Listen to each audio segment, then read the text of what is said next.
Gero ya hana dawa tsaiwa. Ni ko bai hana ni ba. Yana bai dan Allah ka taimaka ka sake ni. Gero ya hana dawa tsaiwa. Ni ko bai hana ni ba. Gero ya hana dawa tsaiwa. Ni ko bai hana ni ba. Kai! Allah ka ba mu lafiya da abin da lafiya za ta ci.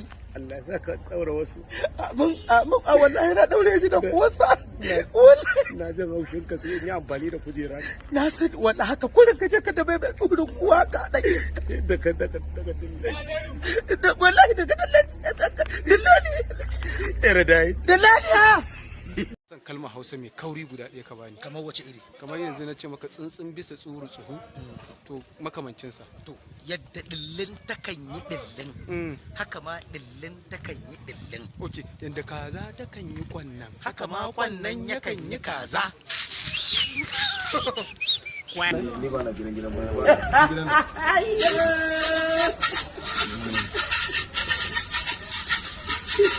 Kamar ka tai gumba makarinki nono gidan mutuwa shi dai da ayi. Ga dirin dirin mugun mafarki gwangwaran zabitin doki kamu manjuwa gashi na matan madina tsohuwar kura ki mai nama. Ga karere su ne balla kirke. Haka ni ne dan dolan galura. Ai ni ne na tare da jaka yaba. Ni na raba da raba to ni ne na sama'ila dangololo. Ni na mulda batun bulutu. Ni ji kan dogo na abu zan kara ta aiki uban lawan ni ne na Ahmadu dangala alasar. Kashin bakin kugu duk ya muguntai yaro za ya bani. Dan girman ka Allah. Allah dan kurda bidan risala dan karatun tsoron yan biduna dan himawi dan ibiya dan almakari makaran kubara dan annabu masu dabar risala dan talan ya kuna yana haza yanzu kuna ma lahu kafiran albarka fanau. Allah ka raba mu da gidan yari.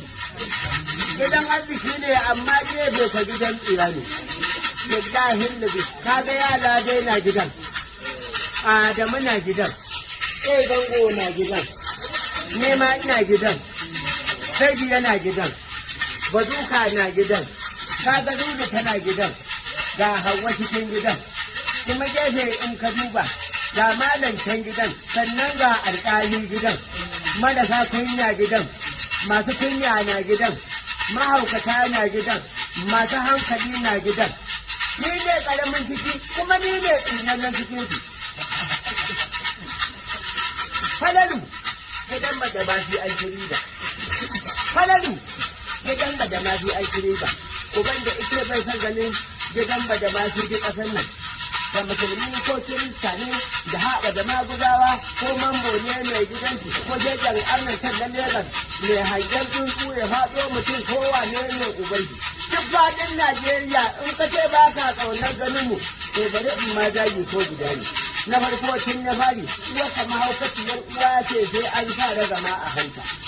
Wanda ya ce bai san ganin mu ko wane ne ƙasar nan ga musulmi ko kirista idan ya ce bai san ganin mu zan mashi daji ko kaɗa ni ma wannan ɗin ai ɗanɗana ne alamai da uwar kwallon shayi kullum da wuta a duwawun wanda ike bai san ganin mu mutum kowa ne shi saurara yanzu za mu fara daji in ya so sai ka kirga basira dai guda ce amma shi ma Allah guda ne to kowa ko da irin kamar zango Adamu zango uban da ike bai san ganin mu ko ya yi nufura falali ko ya yi nufura da nura shiru ko konaji to gaban marubuta duk duniya duk wanda ya ce bai san ganin mu to bari in mai gajin ɗaliban da ko ruwa ce an tona a baki hawa tabar ma sai da tsani gajin ya kai ga uku inda mai kirgawa sai ya kirga in na farko tun mutum kotun yankin sashen da makalkali wa jakan doron alayyahu zaram in ɗan jinjin bayan in ci makakin refe kan ɗazi kare da buri dai guwan